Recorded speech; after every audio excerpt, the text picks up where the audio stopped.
کہ جس وقت اللہ تعالیٰ نے اس دنیا کو پیدا فرمایا تو اللہ نے فرمایا میں نے تمام چیزوں کو، زمین و آسمانوں کو، ان کی تمام چیزوں کو 7 دن کے اندر پیدا فرمایا۔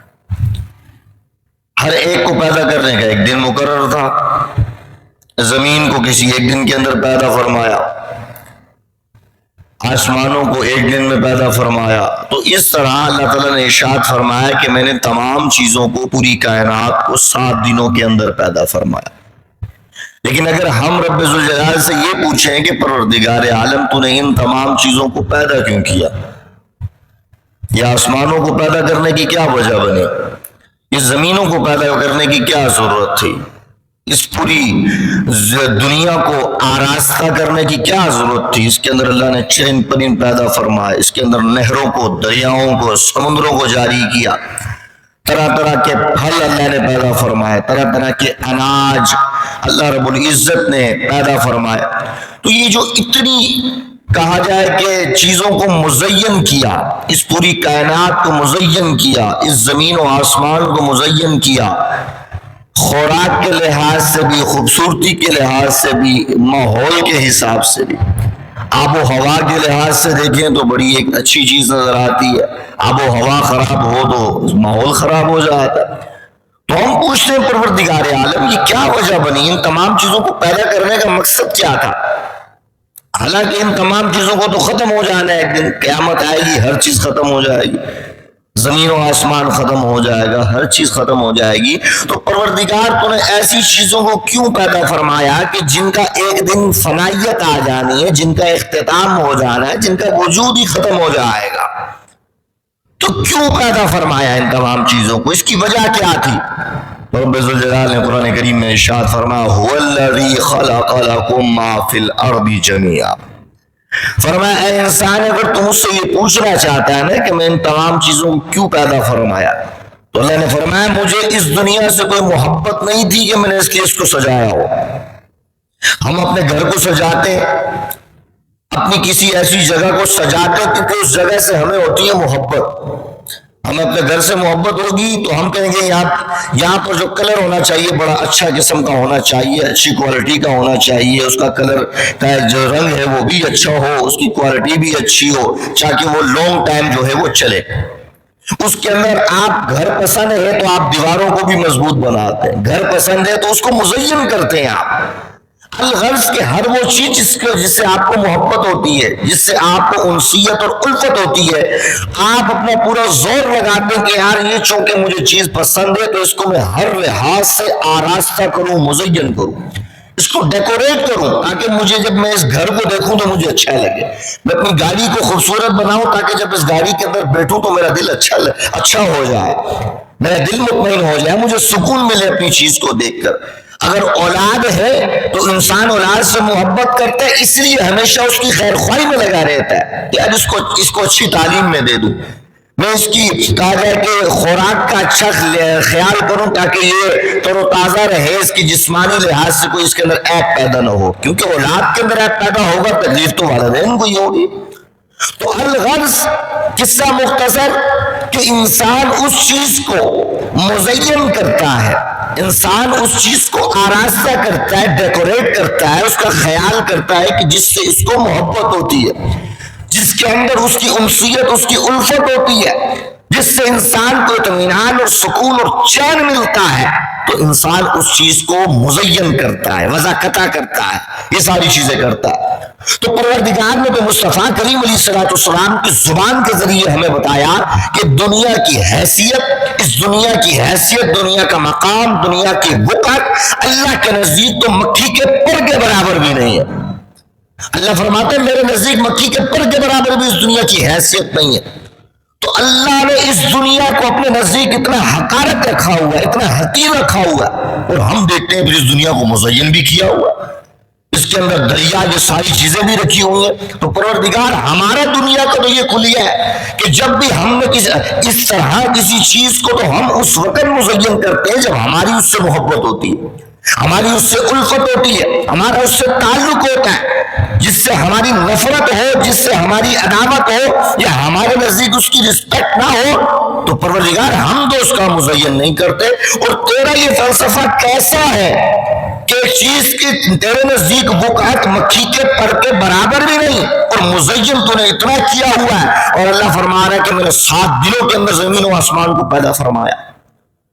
وہ رب کہ جو فرماتا ہے کہ میں نے کسی چیز کو پیدا کرنا ہو، کسی کام کا میں ارادہ کروں، فعل کا کسی کرنے کا ارادہ کروں، تو صرف میں کن کہتا ہوں اور وہ چیز ہو جاتی ہے۔ یعنی کہ اللہ فرماتا ہے میں نے کسی چیز کو پیدا کرنا ہو تو فقط میں کہتا ہوں کن ہو جا، تو وہ ہو جاتی ہے۔ تو وہ رب جو کن کہہ کر ساری کائنات کو ایک لمحے کے اندر، ایک سیکنڈ کے اندر وجود بخش سکتا تھا، وہی رب یہ فرما رہا ہے کہ میں نے زمین و آسمان کو آراستہ کیا، مزین کیا 7 دنوں کے اندر۔ تو پروردگار یہ کیا فلسفہ ہے؟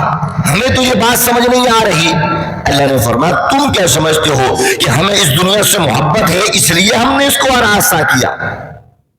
ہمیں کیا جانوروں سے محبت ہے تو ہم نے ان کو آزاد دیے، 4 پاؤں دیے، چہرہ دیا، یہ سارا ان کا وجود دیا؟ تو پروردگار اگر محبت نہیں تھی تو کس کے لیے کیا؟ اللہ فرماتا ہے انسان بھولے تجھے پتہ ہی نہیں، مجھے اس کائنات سے محبت نہیں ہے، مجھے اس دنیا سے محبت نہیں ہے، مجھے زمین و آسمان سے محبت نہیں ہے۔ تو پروردگار نے کس کے لیے کام کیا؟ اللہ فرماتا ہے اے انسان میں نے تجھے اپنے ہاتھوں سے پیدا کیا ہے، مجھے محبت ہے کہ تجھ سے محبت ہے۔ فرمایا انسان مجھے تجھ سے محبت ہے، اور تو کہتا ہے کہ اس کائنات کو کیوں پیدا کیا؟ تو آج سن میں تجھے بتاتا ہوں، وہ الذی خلق لکم ما فی الارض جمیعا، زمین و آسمان میں جو کچھ تو دیکھتا ہے اے انسان یہ تیری محبت میں نے تیرے لیے پیدا فرمایا ہے۔ وہ الذی خلق لکم، اللہ فرماتا ہے تیرے لیے پیدا کیا، میں نے زمین و آسمان کو پیدا تیرے لیے کیا، پھر ان چیزوں کو مسخر بھی تیرے لیے کر دیا، یعنی کہ تیرے اندر میں نے صلاحیت رکھی کہ تو ان کو استعمال کر سکتا ہے، یوٹیلائز کر سکتا ہے۔ اس کی ایک تازہ مثال یعنی کہ عملی طور پر ہم مثال اپنی زندگی کے اندر دیکھتے ہیں کہ آپ نے دیکھا ہو کہ زمین کے اندر بہت سی مخلوق ہے، کبھی آپ نے کبھی کسی مخلوق کو دیکھا کہ اس نے انسان کو کہا جائے کہ اپنے قابو میں کیا ہو اور مسخر کر دیا؟ کبھی کسی جانور نے انسان کو غلام بنایا ہو؟ ایسے تو نہیں ہوا۔ انسان سے طاقتور جانور موجود ہے، طاقتور پرندے موجود ہیں، طاقتور حیوانات موجود ہیں، لیکن کبھی ہم نے نہیں دیکھا کہ انسان کو کسی نے مسخر کیا ہو۔ لیکن ہم انسان کو دیکھتے ہیں کہ اپنے سے کئی گنا طاقتور جانور کو انسان مسخر کر لیتا ہے۔ بھئی ہاتھی ہے مثال کے طور پر، اس کی طاقت کتنی زیادہ ہے کہ ایک پاؤں رکھے تو انسان کا وجود ہی ختم ہو جائے، ملیا میٹ ہو جائے، لیکن ہم دیکھتے ہیں اتنا جسے والا، اتنا جستے اور اتنی طاقتور جسم رکھنے والا وہ ہاتھی ایک انسان کے اشاروں پہ ناچ رہا ہوتا ہے۔ ہم نے دیکھا پرندوں کی بات کی جائے تو خطرناک سے خطرناک پرندہ کیوں نہ ہو، ہم نے دیکھا انسان کے اشاروں پر ناچ رہا ہوتا ہے۔ ہم شیر کو دیکھ لیں جو بہادری اور کہا جائے کہ جنگل کا بادشاہ کہلاتا ہے، ہم نے اس کو بھی دیکھا کہ پورا جنگل، پوری مخلوقات جو جانور ہیں وہ ڈرتے ہیں شیر سے، لیکن ہم نے اس کائنات میں وہ منظر دیکھا کہ اس انسان کے اشاروں پر اس شیر کو ناچتے ہوئے ہم نے دیکھا۔ تو پروردگار یہ کیا معاملہ ہے؟ اللہ فرماتا ہے هو الذی خلق لکم ما فی الارض جمیعا، ہم نے ہر چیز کو تیرے لیے پیدا کیا، اور اس کے بعد ہر مخلوق کے دل کے اندر، ہر مخلوق کے ذہن کے اندر ہم نے یہ بات ڈال دی ہے ازل سے۔ وہ کیا بات ڈال دی؟ کہ اگر تجھے کوئی بھی قابو کرنا چاہے تو قابو نہ ہونا۔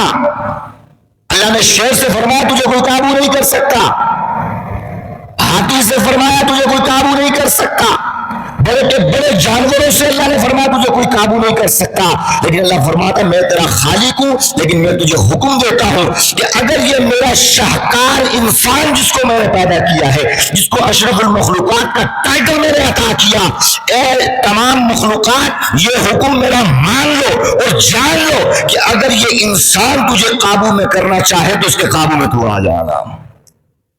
اسی لیے اللہ نے فرمایا ہم نے مسخر کر دیا انسان کے لیے۔ زمین و آسمان کو پیدا کیا، کس کے لیے پیدا کیا؟ فرمایا انسان میں نے تیرے لیے پیدا کیا۔ تو معلوم یہ ہوا کہ اللہ کی محبت انسان سے کتنی زیادہ ہے۔ چاہے امت مصطفیٰ کا انسان کیوں نہ ہو، وہ بنی اسرائیل کا انسان کیوں نہ ہو، چاہے وہ عیسیٰ علیہ السلام کا ماننے والا کیوں نہ ہو، بحیثیت انسان اللہ رب العزت انسان سے بڑی محبت فرماتا ہے، اس کے لیے ہر چیز کو پیدا فرمایا۔ تو ہر انسان کو اس کی کیٹیگری کے لحاظ سے اللہ نے، مثال کے طور پر درجہ جتنا بڑھتا چلا گیا، اللہ نے محبت کا درجہ اور زیادہ عطا فرما دیا۔ بنی اسرائیل کا زمانہ ہے، اللہ نے فرمایا میں نے ہر چیز سے لیے پیدا فرمائی، تو اس کو یوٹیلائز کرتا ہے، اس کو استعمال کرتا ہے، لیکن فرمایا اے انسان مجھے تجھ سے اتنی محبت ہے نا، تجھے ایک اور انعام عطا کرتا ہوں۔ وہ کیا؟ فرمایا سب کچھ تو پیدا میں نے تیرے لیے کیا، تو ان کو استعمال کرے گا، ان کے ذریعے فائدہ حاصل کرے گا، لیکن یاد رکھنا کہ تمہیں ان کے استعمال میں، ان کو یوٹیلائز کرنے میں تمہیں میری نافرمانی نہیں کرنی ہے، میری حکم ادوری نہیں کرنی ہے۔ ایسا نہ ہو کہ جس رب نے تجھے یہ سب کچھ دیا اسی کا نافرمان بن جائے۔ تو پروردگار میرے اندر تو بشری تقاضا ہے کہ یہ ایک کہا جائے کہ شہوت اور نافرمانی کا مادہ تو انسان کے اندر رکھا ہوا ہے، تو یہ تو ناممکن ہے کہ یہ گناہوں سے بچ سکے۔ پروردگار یہ تو ناممکن ہے تیری حکم ادوری سے یہ بچ سکے، یہ تو نامحالہ طور پر گناہ کرے گا ہی کرے گا، تیری نافرمانی کرے گا ہی کرے گا۔ تو پروردگار پھر کیا کیا جائے؟ یہ ساری چیزیں تو بے فائدہ ہو گئی کہ اگر انسان پوری کائنات کو بھی مسخر کر دیا گیا ہے اور اس کو استعمال کرنے میں رب کا ہی حکم نہیں مان رہا، رب کا ہی نافرمان بن جائے، تو کیا فائدہ اس کو ان تمام چیزوں کو خرچ کرنے کا؟ تو اللہ نے فرمایا تمہیں گھبرانے کی ضرورت نہیں ہے، بلکہ جاؤ تمہیں ایک اور انعام عطا فرمایا۔ وہ کیا ہے کہ اگر ان تمام چیزوں کو استعمال کرنے میں کہیں نہ کہیں تم سے خطا ہو جائے، کہیں نہ کہیں حکم عدولی ہو جائے، کہیں نہ کہیں رب کی نافرمانی ہو جائے، تو فرمایا تب بھی تم نے اپنے رب سے مایوس نہیں ہونا، بلکہ تمہارا ایک ندامت کا آنسو جب تمہاری آنکھ سے بہے گا، رب فرماتا ہے اس ایک آنسو کے صدقے تمہارے سارے گناہوں کو معاف فرما دوں گا۔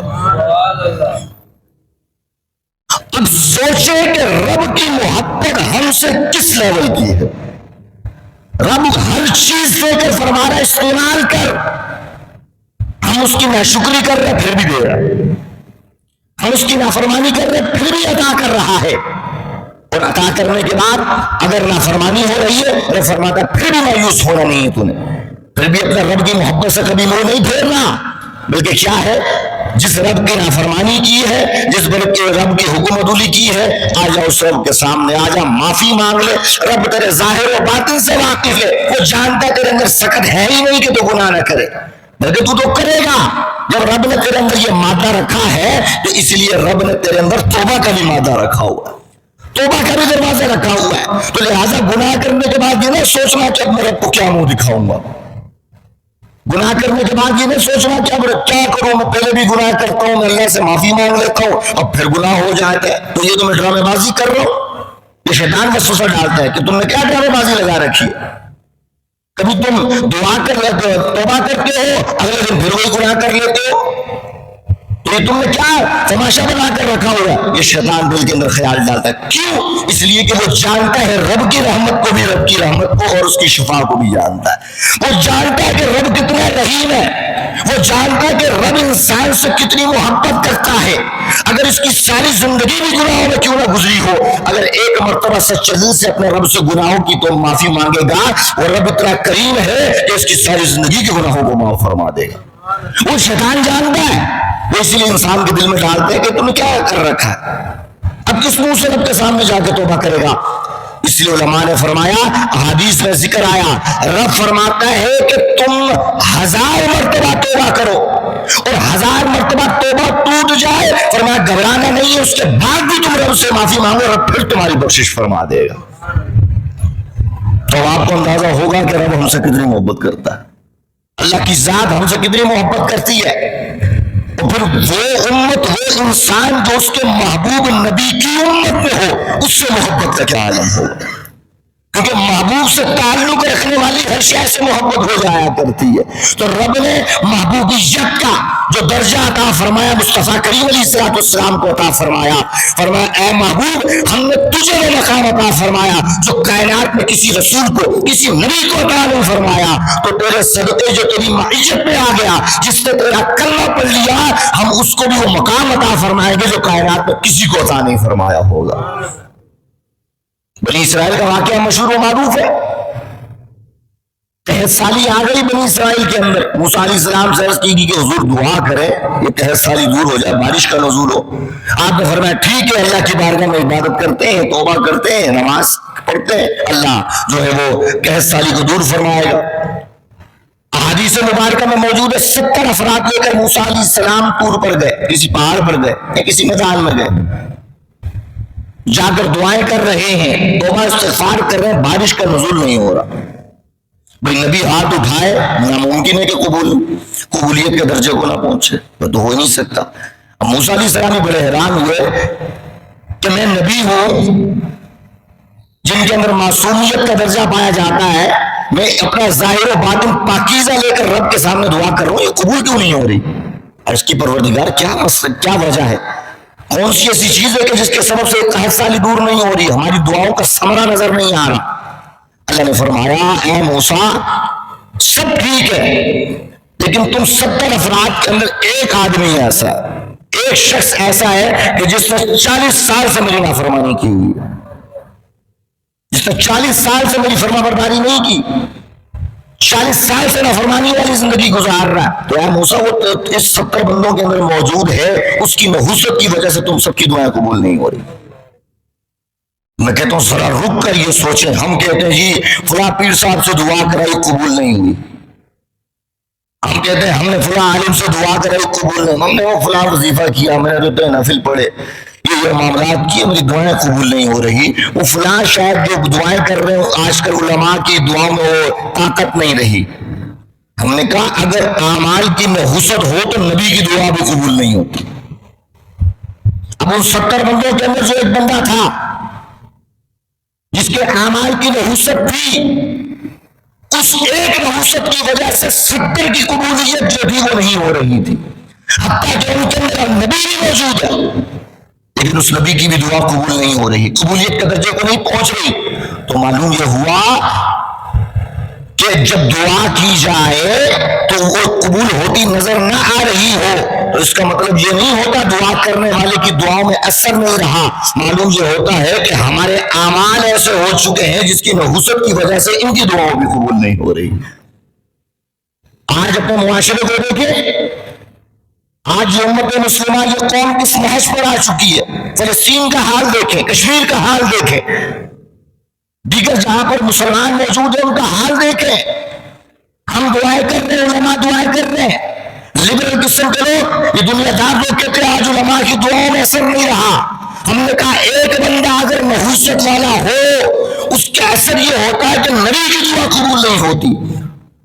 تو اگر اس قوم کے اندر اعمال بد اور کردار جن کا ٹھیک نہ ہو وہ کئی ہزار ہو کئی لاکھ ہو تو مجھے بتائیں اگر نبی کی دعا قبول نہیں ہوتی تو علماء کی دعائیں کا قبول ہوگی. اس نحوست کا اثر کیا ہوگا. الغرض ہمیں دیکھنا چاہیے میرے دوستوں بزرگ قصور کس کا ہوتا ہے. ہم ساری چیزیں علماء پر ڈال دیتے ہیں ہم ساری چیزیں اولیاء پر ڈال دیتے ہیں ان کی دعاؤں میں اثر نہیں رہا. اگر یہ ذہن میں رکھیں آئندہ یہ بات آپ نے ذہن میں رکھنی ہے کہ اگر آپ کو بظاہر کسی کی دعا میں اثر نظر نہ آ رہا ہو آپ کو کسی کی گفتگو میں اثر نظر نہ آ رہا ہو آپ کو کسی کی صحبت میں بیٹھ کر آپ کو اثر نظر نہ آ رہا ہو تو آپ یہ نہ سمجھیں کہ اس کی صحبت میں اثر نہیں ہے بلکہ آپ نے حدیث یاد رکھنی ہے کہ کہیں ایسا تو نہیں کہ میرے اعمال کی وجہ سے ان کا بھی بیڑا غرق ہو چکا. یہ ذہن میں رکھیں. اس کے بعد ہوا کیا المختصر جب موسیٰ علیہ السلام نے بات سنی تو اعلان فرمایا تم میں ایک بندہ ایسا ہے جس نے 40 سال سے اللہ کی نافرمانی کی ہے اور یاد رکھو اس کی وجہ سے دعا قبول نہیں ہو رہی. تو میں اعلان کرتا ہوں کہ ان 70 بندوں سے نکل جائے وہ نکلے گا تاکہ خالصتاً اللہ کے جو محبوب بندے وہ دعا کریں گے تاکہ قبول ہو جائے. تھوڑی دیر گزری کوئی بندہ نکلا ہی نہیں مجلس وہیں کی ہوئی. اس کے بعد پھر سے دعا کی گئی. چند سیکنڈ کے بعد چند لمحوں کے بعد کیا دیکھتے ہیں آسمان سے بارش کا نزول ہونا شروع ہو گیا.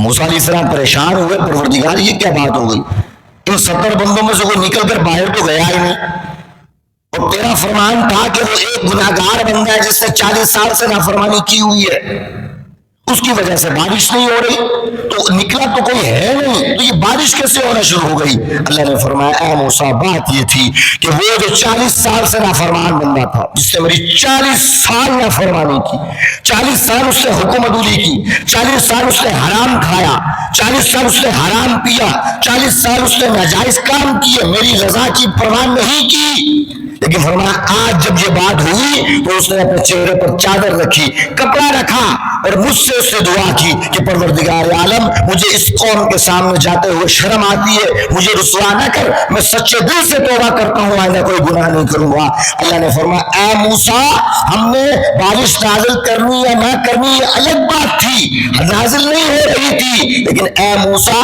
ہم نے اس گناہگار کی توبہ کا صدقہ تم پر بارش کا نزول فرما لیا ہے۔ میں بتا رہا ہوں کہ یہ رب کی محبت آپ سے کتنی ہے۔ اگر 40 سال نافرمانی کے بعد بندہ اس بارگاہ میں جائے اور کہے پروردگار میں بھٹک گیا تھا مجھے معاف فرما، اللہ 40 سال کے گناہوں کو بھی معاف فرما دیا کرتا ہے۔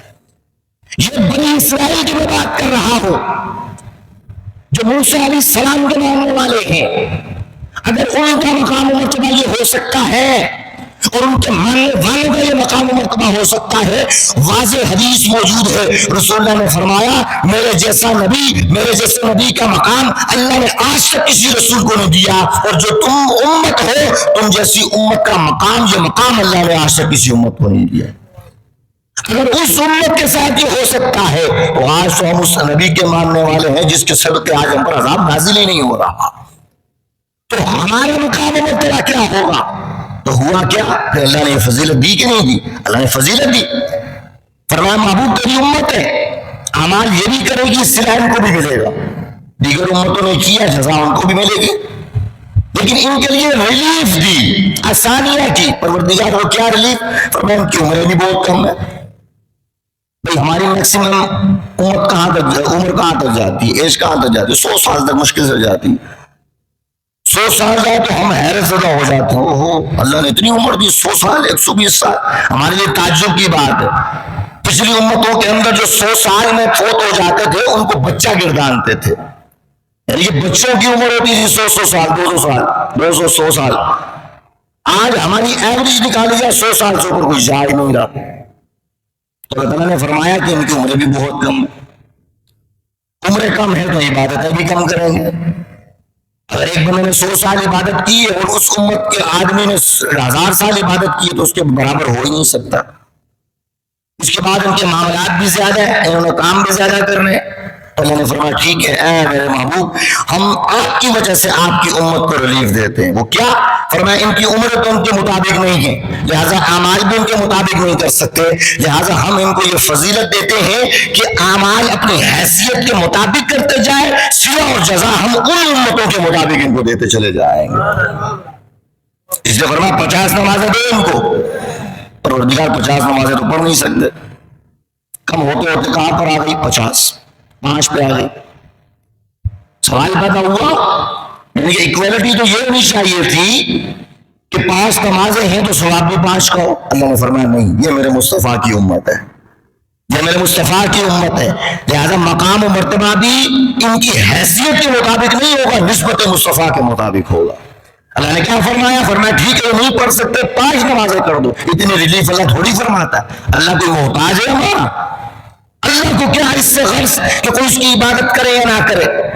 انسان کی کیا مجال کہ رب فرمایا 50 نمازیں پڑھو، ہم قیام نہیں پڑھ رہے 5 پڑھیں گے، کیا انسان کی اوقات؟ یہ لاڈ ہے جو امت مصطفیٰ کا اللہ اٹھا رہا ہے، مصطفیٰ کے صدقے۔ اللہ نے فرمایا 50 نمازیں نہیں پڑھ سکتے محبوب، تیرا صدقہ ہم نے 5 کر دی، اور جب تیرے صدقہ ہم نے اس امت کو فضیلت دی، وہ کیا؟ یہ 5 نمازیں تو یہ پڑھے گی، ثواب ان کو 50 نمازوں کا عطا کروں گا۔ اب یہ مقام و مرتبہ کہاں مل رہا ہے؟ یہ ہمیں مل رہا ہے، یہ اللہ کی محبت میں بتا رہا ہوں کہ آپ سے کتنی ہے، اللہ ہم سے کتنی محبت کر رہا ہے اور ہم اللہ سے کیا کر رہے ہیں۔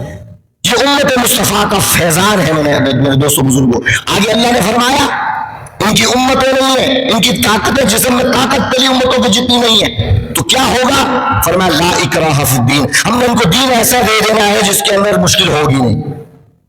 لا اکراہ فی الدین، دین کے اندر کراہت نہیں ہے۔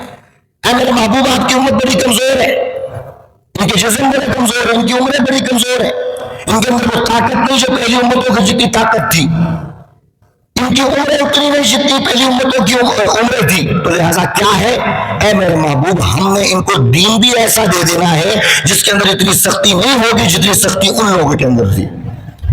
گزشتہ جمعۃ المبارک کے اندر میں آپ کی خدمت میں عرض کیا کہ ہفتے کا دن خاص تھا، پورا ہفتے کے دن انہوں نے چھوٹا سا ہیلا کیا، اللہ نے پوری قوم کو بندر اور خنزیر میں تبدیل کر دیا۔ یہ قرآن میں واضح طور پر موجود ہے۔ ہمیں کیا ریلیف دی؟ فرمایا پورا دن نہیں کرنا، صرف جمعے کی اذان ہو مسجد میں آ جانا، وہ بھی نہیں کر رہے، لیکن دیکھو ہمارے چہرے نہیں بدل رہے، ہمارے جو بزرگ ہیں جو یہ کام نہیں کر رہے، جو اذان کی آواز سنتے مسجد میں نہیں آتے، ان کے چہرے خنزیر میں نہیں تبدیل ہو رہے۔ ہمارے وہ نوجوان جو اذان کی آواز سنتے ہیں لیکن پھر گلیوں میں بیٹھے رہتے ہیں، لیکن آج ان کے چہرے تبدیل نہیں ہو رہے بندر کے اندر، یہ کیا ہو رہا ہے؟ فرمایا یہ صرف اور صرف مصطفیٰ کا صدقہ۔ یہ محبت تو تھی انسان سے، لیکن وہ انسان کی نسبت جب تیرے سے ہو گئی، ہمارے نزدیک اس کا مقام بھی زیادہ ہو چکا ہے۔ تو یہ ساری ریلیف اللہ نے دی۔ تو فرمایا ہم نے اس کو کیا دیا؟ ہم نے اس کو دین دے دیا جس کے اندر سختی نہیں۔ لا اکراہ فی الدین، محبوب اب ان پہ سختی نہیں کرنا۔ یہ نماز پڑھتے ٹھیک ہے، کھڑے ہو کر نماز نہیں پڑھ سکتے، محبوب ان کو کہو کہ بیٹھ کر نماز پڑھ لیں۔ بیٹھ کر نماز نہیں پڑھ سکتے، تکلیف ہے، محبوب ان کو کوئی مسئلہ نہیں، لیٹ کر پڑھ لو نماز۔ بھائی لیٹ کر تم ہل نہیں سکتے، کوئی مسئلہ نہیں، آپ جو کیا کرو، کہا جائے کہ اشاروں سے نماز پڑھ لو۔ بھائی سفر میں نہیں پڑھ سکتے، ٹھیک ہے، کوئی مسئلہ نہیں، جب سفر سے نکل کر مقامی ہو جاؤ تب نماز پڑھ لو۔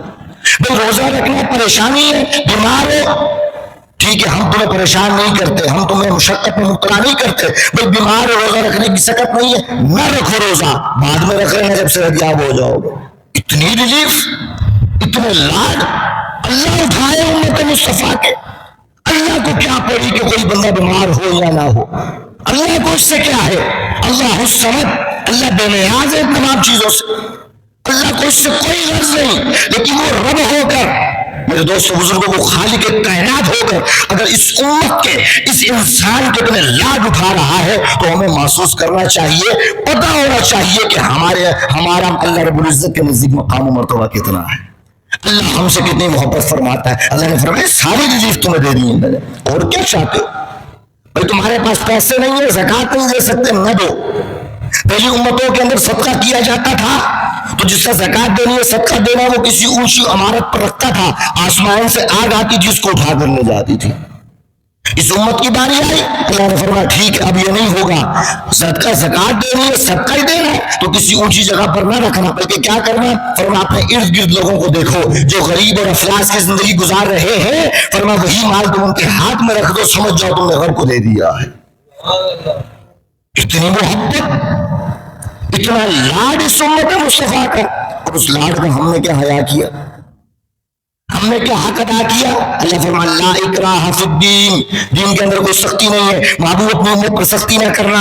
آگے مصطفیٰ نے فرمایا میرے صحابہ قیامت تک آنے والے تک یہ پیغام پہنچا دو کہ اپنے ماتحت لوگوں کے ساتھ تم نے سختی نہیں کرنی، ان کو مشکلات میں مبتلا نہیں کرنا، ان کو بڑے بڑے کام نہیں کرنے۔ صحابی رسول آئے، آ کر عرض کیا کہ یا رسول اللہ، آپس میں انہوں نے گفتگو کی، کہا کہ ہم اب کیا کریں گے؟ فرمایا ہم ساری رات عبادت کریں گے۔ ایک نے کہا میں ساری زندگی شادی نہیں کروں گا، ایک نے کہا کہ میں ساری زندگی کہا جائے کہ دن میں روزہ رکھوں گا، معاملات کروں گا۔ رسول اللہ کو پتہ چلا کام تو اچھا تھا نا، کام تو بہت اچھا تھا کہ دنیا سے کٹ کر اللہ کے ساتھ جڑ رہے ہیں۔ مصطفیٰ نے فرمایا نہ ایسا نہ کرنا، اس لیے کہ یہ دین لا اکراہ فی الدین، اس دین کے اندر سختی نہیں ہے، یہ تو تمہارے لیے آسانیاں پیدا کرنے کے لیے آیا ہوا۔ تو اس چیز کو سمجھے کہ رب ہم سے کتنی محبت کر رہا ہے، اس نے دین دیا جس کے اندر کوئی سختی نہیں، جس کے اندر کوئی مشکل نہیں، اس نے وہ مصطفیٰ دیا جس کی چہرے کا صدقہ اس کو ہم کے عذاب کو ٹال لیا۔ اس سے اور آگے ہم کیا چاہتے ہیں کہ اللہ ہمارے ساتھ کیا کرے؟ عمر ہماری کم، فضیلت، جزا، صلہ پہلی امتوں سے بھی زیادہ، یہ مقام و مرتبہ کہاں ملے گا میرے دوستوں بزرگوں؟ لیکن اگر ہم پریکٹیکل لائف کی بات کریں، ریئلٹی کی بات کریں، اس معاشرے کی بات کریں، قرآن کہہ رہا ہے لا اکراہ فی الدین، دین کے اندر سختی نہیں ہے۔ ہمارا ایک نوجوان جو 17-18 سال کا 19-20 سال کا ہے وہ دین کو دیکھتا ہے، وہ تو کہتا ہے دین میں تو بڑی سختی ہے. ہم نے کہا بھائی کیسے سختی ہے؟ آپ اٹھا کر دیکھیں ہماری جنریشن کو جو اس ایوریج میں چل رہے ہیں، مثال کے طور پر پڑھائیوں کی ختم ہو رہی ہے، اینڈ ہو رہا ہے 19-20-22 سال 25 سال 30 سال کے اندر روزگار کی تلاش میں لگے ہوئے ہیں. اس سے پوچھو کہ دین آسان ہے، وہ کہے گا نہیں دین تو بڑا مشکل ہے. میں تو مسلمان ہوں، جب میں نے کلمہ پڑھ لیا، جب میں نے اللہ کو مان لیا تو میرے لیے تو یہ روزی روزگار آسان ہو جانا چاہیے تھا. تو کلمہ پڑھنے کے بعد میرے کو روزگار مل ہی نہیں رہا تو میرے لیے دین کیسے آسان ہو گیا؟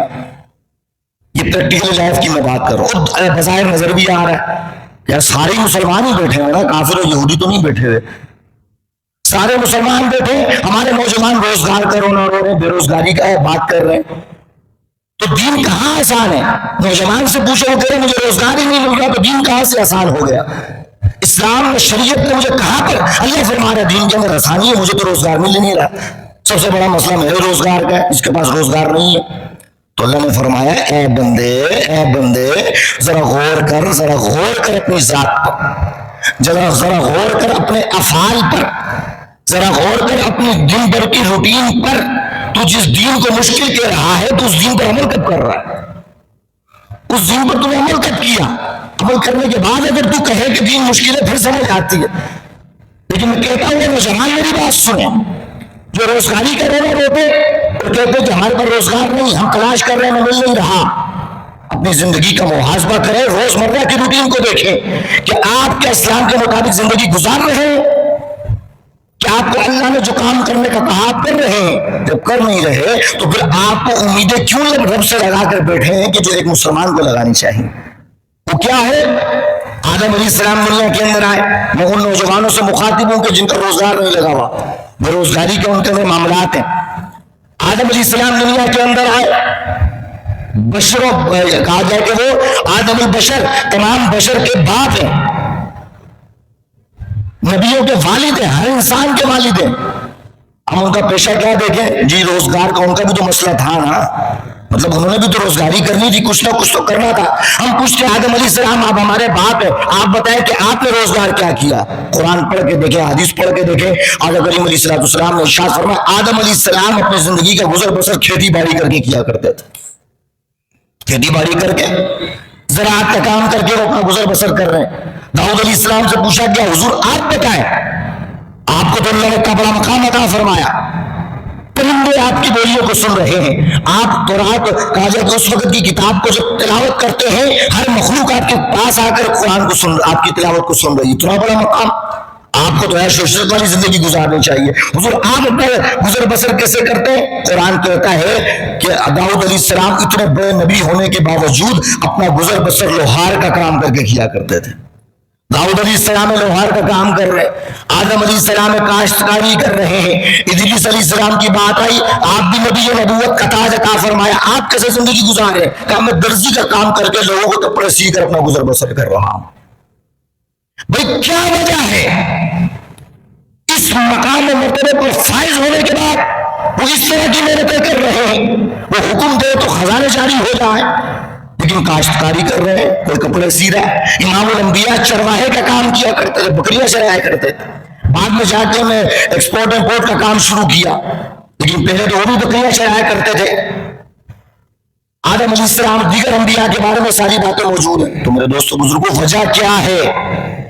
اس مقام مرتبے پر فائز ہونے کے باوجود یہ سارے انبیاء یہ کام کیوں کر رہے ہیں جبکہ ان کے پاس اختیار ہے اس سے زیادہ آسان زندگی گزارنے کا؟ انہیں پتا، انہوں نے کہا تمہیں پتا نہیں کہ لوگوں تمہارے نبی نے تمہیں کیا حدیث نہیں سنائی؟ کیا حدیث؟ حسب حبیب اللہ، فرمایا جو بندہ اپنے ہاتھ سے کمائی کرتا ہے اللہ اس کو محبوبیت کا درجہ عطا فرما دیتا. فرمایا تمہیں کیا لگتا ہے کہ آدم علیہ السلام حکم جاری کرتے تو کیا ان کے لیے خزانے ظاہر نہ ہو جاتے؟ داؤد علیہ السلام حکم کرتے تو خزانے ظاہر ہو جاتے. ابراہیم علیہ السلام حکم جاری کرتے تو خزانے ظاہر ہو جاتے، انبیاء قاعدہ کے فرشتے ان کی ڈیوٹیاں کرتے، لیکن یہ کیا وجہ بنی؟ اس لیے کہ اللہ نے قاعدہ کلیہ رکھا ہوا تھا، اللہ نے یہ نکتہ بتایا ہوا تھا کہ وہ بندہ جو ہاتھ سے کماتا ہے اللہ اس کو حبیب اور محبوبیت کا درجہ عطا فرماتا ہے، یہ اور کسی چیز کے اندر نہیں رکھا۔ مجھے بتائیں آج کا نوجوان، ہم آج کے نوجوان کو کہیں کہ آپ کے پاس روزگار نہیں ہے، ہم کہیں کہ آپ کہا جائے کہ فروٹ کی ریڑھی لگا لو، ہم کہیں کہ آپ سبزی کی ریڑھی لگا لو، تو ہمارا نوجوان کیا جواب دے گا؟ کہے گا کہ ہم ریڑھی لگانے والے آپ کو نظر آتے ہیں، ہم آپ کو فروٹ لگانے والے نظر آتے ہیں، ہم آپ کو یہ چھوٹے موٹے کام کرنے والے نظر آتے ہیں۔ تو ہم نے کہا جب یہ تکبر سینے کے اندر ہوگا تو پھر کبھی بھی تم دین کو نہ کہو کہ دین کی مشکل ہے۔ رسول اللہ کا فرمان موجود ہے، فرمایا اللہ نے یہ بات ارشاد فرمائی کہ جس کے دل کے اندر رائی کے دانے کے برابر بھی تکبر ہوگا، فرمایا اللہ کبھی بھی اس کو جنت میں داخل نہیں فرمائے۔ رائی کا دانہ دکھتا بھی نہیں ہے، رائی کا دانہ نظر بھی نہیں آتا، معلوم یہ ہوا رسول اللہ نے فرمایا رائی کے دانے کے برابر بھی تمہارے دلوں میں تکبر آ گیا، فرمایا مت سمجھنا کہ اللہ تمہیں جنت میں داخل فرمائے گا، تمہاری نمازیں بھی قبول نہیں ہوگی، تمہاری عبادات بھی قبول نہیں ہوگی، وہ ایک رائی کے دانے کے برابر تکبر تمہاری ساری عبادتوں کو ضائع کر دے گا۔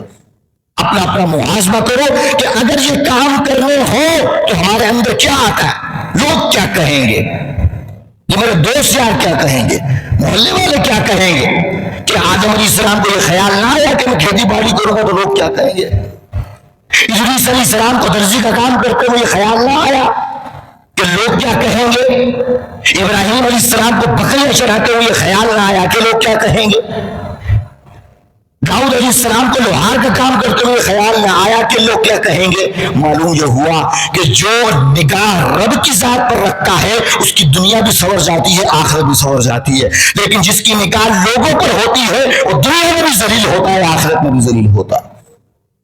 اپنے آپ کا محاسبہ کریں میرے دوستوں بزرگوں، بے روزگاری کا رونا رو رہے ہو، رونا پڑے گا تمہیں، کیونکہ تم نے نگاہ دنیا پر رکھی ہوئی ہے۔ رکھو اپنی نگاہ انبیاء پر، رکھو اپنی نگاہ صحابہ پر، تو تمہیں چھوٹا سے چھوٹا کام کرنے میں بھی آر محسوس نہیں ہوگی۔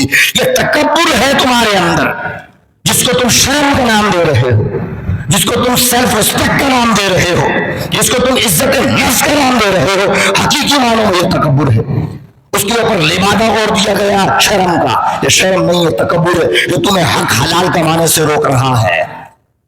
جو حق حلال کمانے سے تمہیں روکے وہ شرم نہیں ہے، وہ عزت نہیں ہے، وہ تکبر ہے جو تمہیں رب کی بارگاہ میں بھی جانے سے روک رہا ہے۔ تو میرے دوستو بزرگوں، قرآن نے کہا لا اکراہ فی الدین، دین تو آسان ہے، تم دین پر عمل تو کرو۔ رب فرماتا ہے تم چھوٹا سا بھی کام کرو گے دین کی برکت سے اللہ اس میں بھی برکت عطا فرما دے گا۔ میں اکثر بات کیا کرتا ہوں، اپنے آباء و اجداد کو دیکھے، ان کے کون سے بزنس ہے بھائی، ان کے کون سے کاروبار تھے، ایک کمانے والا 10 کھانے والے، تھوڑی سی روزی کے اندر بھی برکت ہوا کرتی تھی۔ یہ کیوں تھا؟ کیونکہ وہ ریڑھی چلانے کو آر محسوس نہیں کرتے تھے، وہ ہوٹل پر کام کرنے کو اپنے لیے شرم کا باعث محسوس نہیں کرتے تھے، وہ مزدوری کرنے کو شرم کا باعث محسوس نہیں کرتے تھے۔ جب ان کے اندر تکبر بالکل ختم ہو چکا تھا، زیرو لیول پہ تھا، اللہ نے ان کی تھوڑی روزی کے اندر بھی برکت عطا فرما دی تھی۔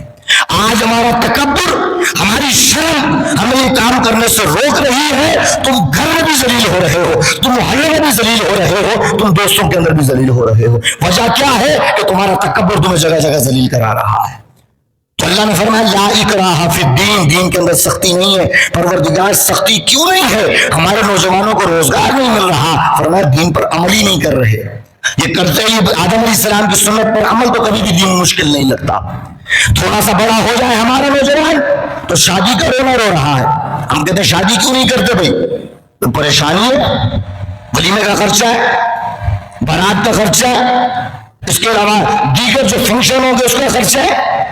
یہ ساری چیزیں دیکھنے کے بعد ایک نوجوان کہتا ہے میں کیسے شادی کر سکتا ہوں، اتنے لاکھ روپے جمع کروں؟ تو ہم نے کہا پھر تم یہ کام کرنے کے بعد، یہ ارادہ رکھنے کے بعد تم منہ سے یہ نہ کہو کہ دین مشکل ہے، دین میں تو تم کو یہ ساری چیزیں لازم کی نہیں۔